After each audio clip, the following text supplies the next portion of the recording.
Good morning student.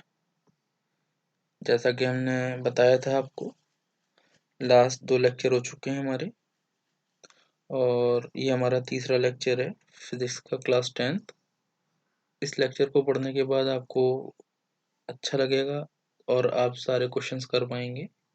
ये जो हमारी लेक्चर सीरीज़ चल रही है, इसको सभी लेक्चर सीरीज़ को अगर आप पढ़ेंगे तो आपको आगे आने वाले एग्ज़ाम में बहुत ज़्यादा फ़ायदा होगा और सारे ही क्वेश्चंस को आप सॉल्व कर सकते हैं विदाउट एनी हेजिटेशंस।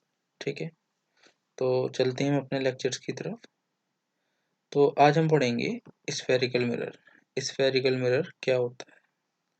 तो जैसा कि आपको पता है, स्फेयर किसको कहते हैं? स्फेयर क्या होता है, आपने मैथ्स में पढ़ रखा होगा क्लास 9th में।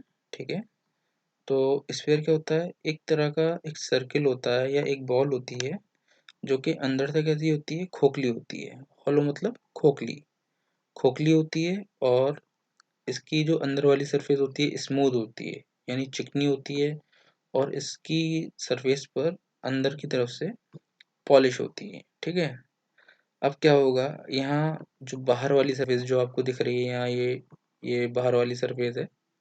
ये बाहर वाली सरफेस पर क्या होता है, मरकरी की कोटिंग होती है। अब आपके जहन में सवाल आ रहा होगा, ये मरकरी क्या है? मरकरी क्या होता है, एक तरह का मेटल होता है जो कि लिक्विड होता है रूम टेम्परेचर पर। ठीक है, वैसे आपको पता है सारे मेटल जो होते हैं सॉलिड होते हैं, लेकिन मरकरी एक ऐसा मेटल है जो कि रूम टेम्परेचर पर लिक्विड होता है।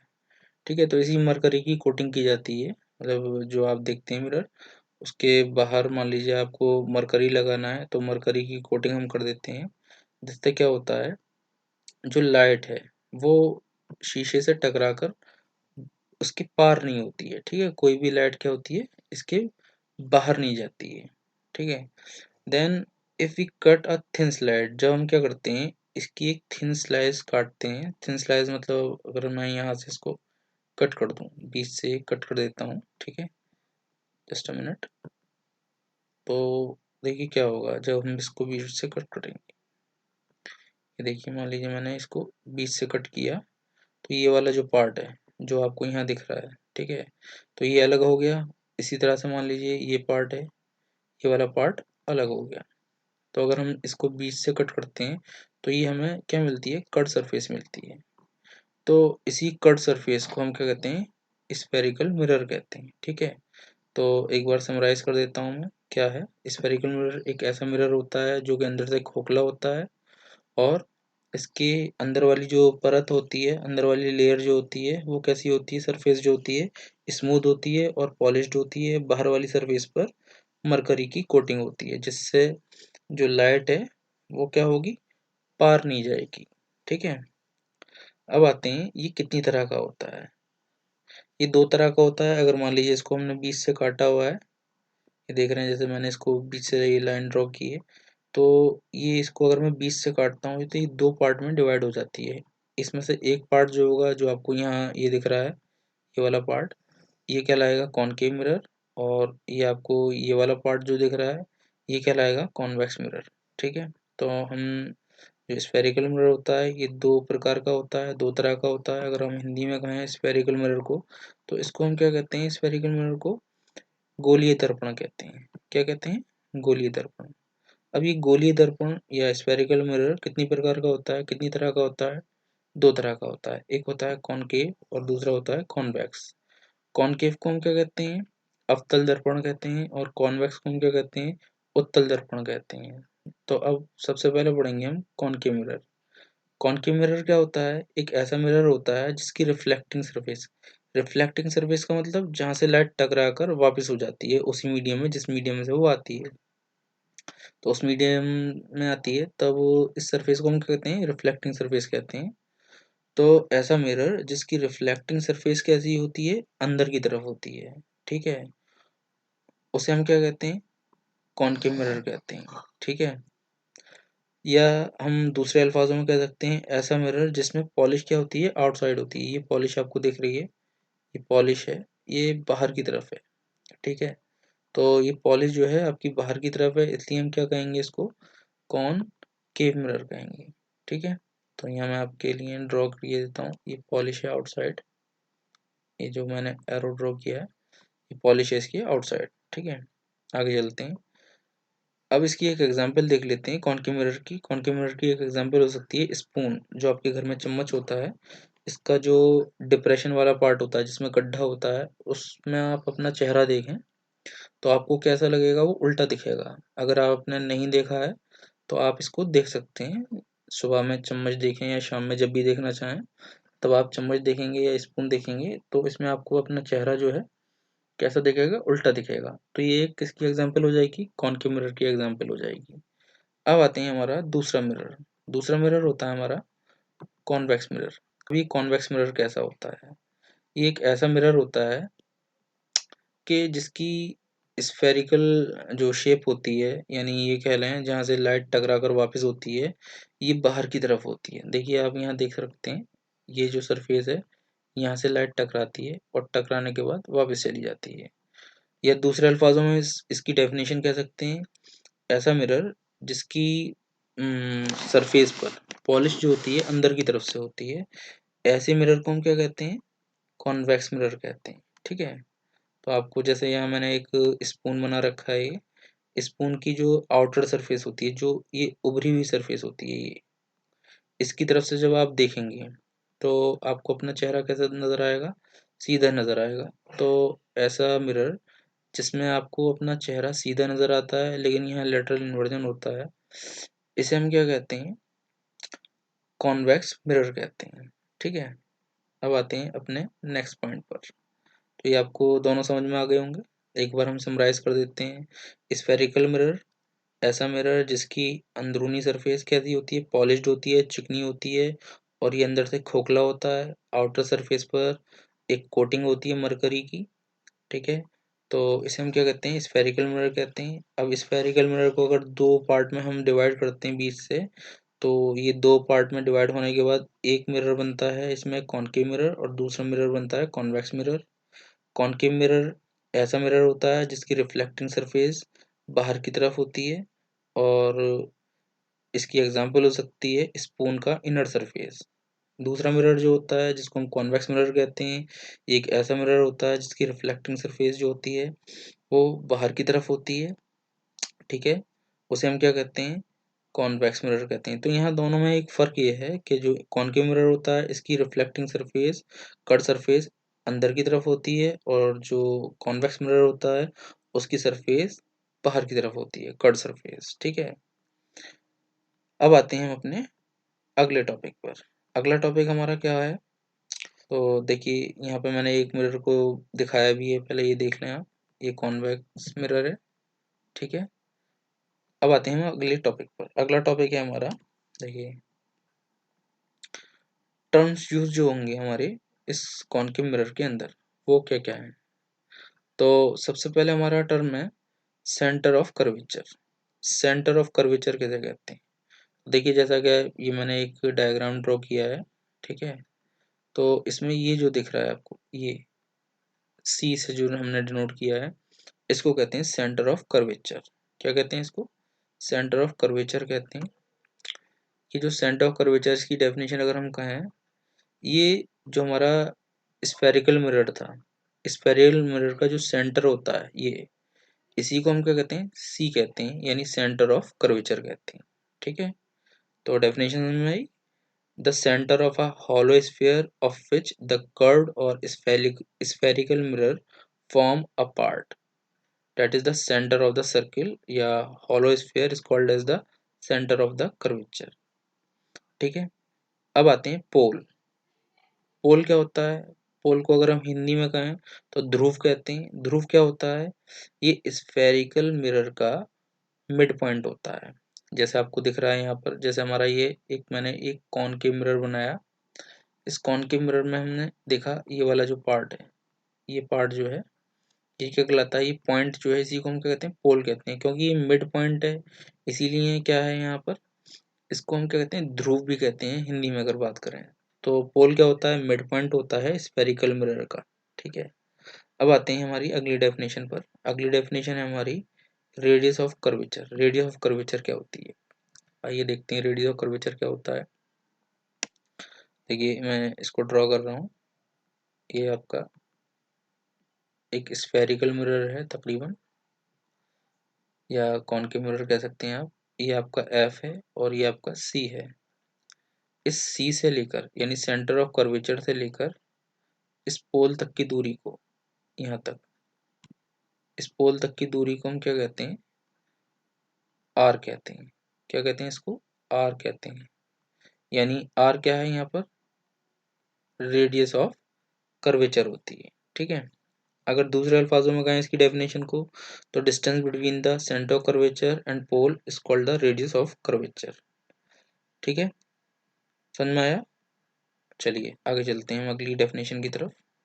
अगली डेफिनेशन है अपर्चर। अपर्चर क्या होता है, देखिए यहाँ लिखा है the part spherical mirror, the part of spherical mirror exposed to the incident light or diameter of reflecting surface of a sphere या spherical mirror। मतलब क्या होता है, अपर्चर क्या होता है, डायमीटर होता है।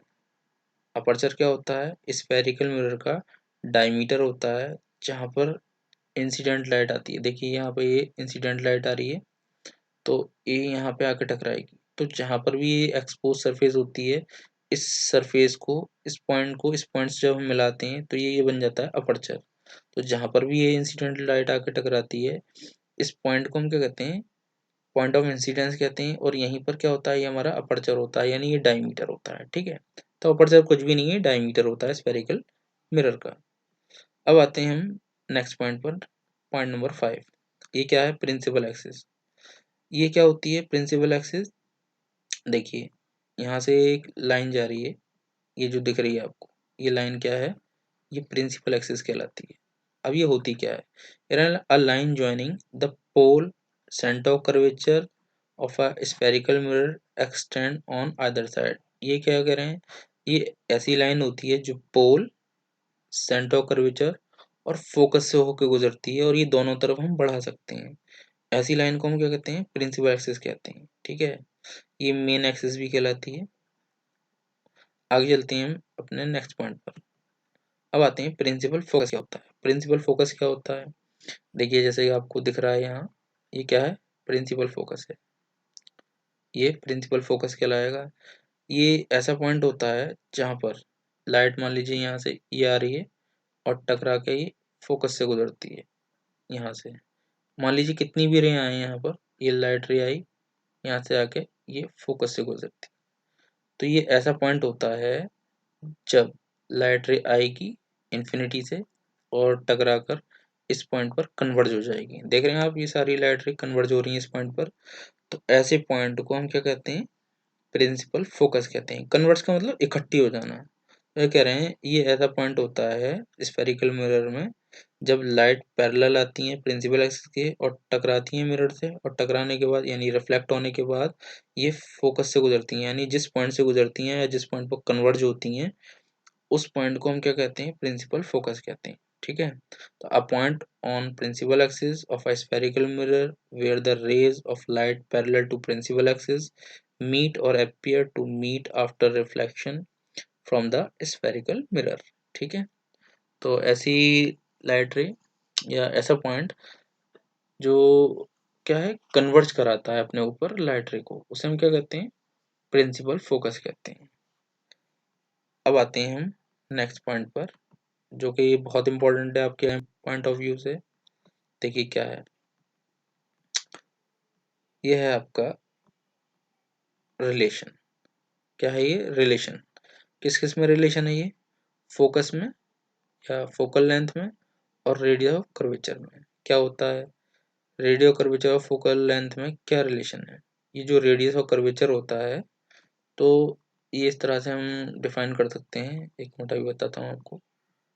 मान लीजिए ये है, ठीक है, तो ये हमारा एक सर्किल है। सर्किल में हम यहाँ एक पॉइंट बना लेते हैं। देखिए ये हमारा एक सर्किल है, सर्किल में ये हमारा मिड पॉइंट मान लेते हैं। इस पॉइंट यानी ये सेंटर मान लेते हैं, सेंटर से ये है हमारा, ठीक है, ये हो गया हमारा रेडियस। और अगर हम इसको पूरा ड्रॉ कर देते हैं तो ये हमारा क्या हो जाता है, डायमीटर हो जाता है। तो रेडियस ऑफ कर्वेचर और जो हमारा फोकल लेंथ है इसमें इस तरह का रिलेशन है जो एक डायमीटर और एक रेडियस में होता है। ठीक है, तो यहाँ पर रेडियस ऑफ कर्वेचर जो होता है वो क्या होता है, फोकस का दुगना होता है। और अगर हम कहें कि फोकस जो होता है वो रेडियस ऑफ कर्वेचर का आधा होता है। ठीक है, अब इस पे हम यहाँ क्वेश्चन कर लेते हैं दो एक। पहला क्वेश्चन क्या है, सवाल कह रहे हैं कि रेडियस ऑफ कर्वेचर दिया हुआ है कॉन्केव मिरर का 32 सेंटीमीटर। कितना दिया हुआ है, 32 सेंटीमीटर। पूछा क्या गया है आपसे, फोकल लेंथ क्या होती है या फोकल लेंथ कितनी है। तो देखिए यहाँ पर रेडियो कर्वेचर कितना है, 32 सेंटीमीटर। हमें रिलेशन मालूम है, आर इज इक्वल टू क्या होता है, 2f। तो यहाँ से 2 आर के नीचे चला जाएगा यानी क्रॉस मल्टीप्लाई हो जाएगा यहाँ, और एफ की वैल्यू क्या जाएगी, 2 से 32 को डिवाइड किया, ये कितना आ गया, 16। ठीक है, तो आंसर आ गया हमारा क्या, 16 सेंटीमीटर आ गया। अब आते हैं अगले पॉइंट पर।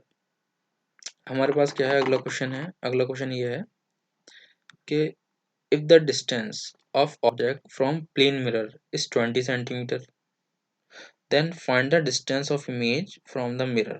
मिरर से किसकी डिस्टेंस पूछ रहे हैं, इमेज की डिस्टेंस पूछ रहे हैं। तो देखिए ऑप्शंस दिए हुए हैं। ऑप्शन में पहला है 20 सेंटीमीटर, दूसरा 30, तीसरा 40 और चौथे में नॉन ऑफ दीज है। ये ऑब्जेक्टिव में क्वेश्चन आ सकता है, और जो मैंने ये क्वेश्चन नंबर 1 कराया है ये भी आपका ऑब्जेक्ट में पूछा जा सकता है। ठीक है, और ये आया हुआ क्वेश्चन है, प्रीवियस ईयर का है, ईपी बोर्ड में भी आया है, एमयू में भी आ चुका है और सीबीएसई में भी आ चुका है। तो if the distance of the object from the plane mirror, यानी ऑब्जेक्ट की डिस्टेंस प्लेन मिरर से कितनी है, 20 सेंटीमीटर है। मान लीजिए हमारा प्लेन मिरर है, ये प्लेन मिरर है, इस प्लेन मिरर से हमारी जो ऑब्जेक्ट है यहाँ रखी है। ठीक है, तो ये ऑब्जेक्ट की जो दूरी है प्लेन मिरर से वो कितनी है, 20 सेंटीमीटर है। तो यहाँ से लेके यहाँ तक की जो दूरी है ये कितनी है, 20 सेंटीमीटर है। अब आपसे पूछा जा रहा है कि जो इमेज है उसकी दूरी कितनी होगी, किससे, मिरर से। तो हमने बताया था प्लेन मिरर की एक कैरेक्टरिस्टिक होती है कि जितनी दूरी पर इमेज ऑब्जेक्ट रखी हुई होती है मिरर से, उतनी ही दूरी पर इमेज बनती है मिरर से। तो इमेज भी कहाँ बनेगी, यहीं बनेगी इधर, और कितनी दूरी पर होगी, 20 सेंटीमीटर की ही दूरी पर होगी। तो आंसर इसका आ जाएगा ऑप्शन ए। ठीक है, आते हैं नेक्स्ट पॉइंट पर। नेक्स्ट पॉइंट है हमारा कि अगर कोई लाइट रे है वो एंगल ऑफ इंसिडेंट बनाती है 30 डिग्री का, तो बताइए एंगल ऑफ रिफ्लेक्शन कितना होगा। तो ये हमारा लॉ ऑफ रिफ्लेक्शन से क्वेश्चन है, बहुत सिंपल क्वेश्चन है। इसमें पूछा है कि एंगल आई दिया हुआ है 30 डिग्री, तो पूछा जा रहा है एंगल आर कितना होगा, एंगल ऑफ रिफ्लेक्शन क्या होगा। तो आपको पता है सेकंड लॉ यही कहता है कि एंगल आई बराबर एंगल आर होता है। ठीक है, एंगल ऑफ इंसिडेंट बराबर होता है एंगल ऑफ रिफ्लेक्शन। तो आई की वैल्यू 30 है, तो आपको पता है कि एंगल ऑफ रिफ्लेक्शन भी 30 ही हो जाएगा। ठीक है, चलिए अब नेक्स्ट पॉइंट करते हैं। नेक्स्ट टॉपिक है हमारा uses of concave and convex mirror. Concave और कॉन्वेक्स मिरर के यूजेस क्या क्या हैं। तो सबसे पहला हमारा यूज है कॉन्केव मिरर का। तो ये कॉन्केव मिरर का देखिए यूज क्या है, कहाँ कहाँ इसको इस्तेमाल करते हैं। पहला है हमारा used as the shaving mirror. जब हम शेविंग करते हैं तो उस मिरर को हम क्या कहते हैं, कॉन्केव मिरर कहते हैं। ठीक है, जो हमारे यहाँ मिरर होता है शेविंग मिरर, उसको हम क्या कहते हैं, कॉन्केव मिरर कहते हैं। तो शेविंग करने में इस्तेमाल करते हैं इसको। दूसरा है कॉन्केव मिरर का इस्तेमाल हम कहाँ करते हैं, ऑप्थेलोस्कोप में करते हैं। ठीक है, नेक्स्ट पॉइंट है हमारा, इसका इस्तेमाल हम कहाँ करते हैं, एस्ट्रोनॉमिकल टेलीस्कोप में करते हैं। ठीक है, अगला क्या है, कॉन्केव मिरर का इस्तेमाल हम करते हैं हेडलाइट्स ऑफ द व्हीकल, यानी व्हीकल्स की हेडलाइट में भी हम इसका इस्तेमाल करते हैं। अब आते हैं नेक्स्ट पॉइंट पर, बस आपको ये याद कर लेने हैं, और आपके एग्जाम पॉइंट ऑफ व्यू से इम्पोर्टेंट है, आ सकते हैं आपके एग्जाम में। ठीक है, इम्पोर्टेंट है। अब आते हैं कॉन्वेक्स मिरर का इस्तेमाल। पहला है इसको बिल्डिंग के अंदर इस्तेमाल करते हैं। दूसरा, इसमें हम जो कार वगैरह है, बाइक्स हैं, ठीक है, इन सब में हम क्या करते हैं, पीछे की चीज़ों को देखने के लिए करते हैं, यानी रियर व्यू मिरर भी कहते हैं इसको।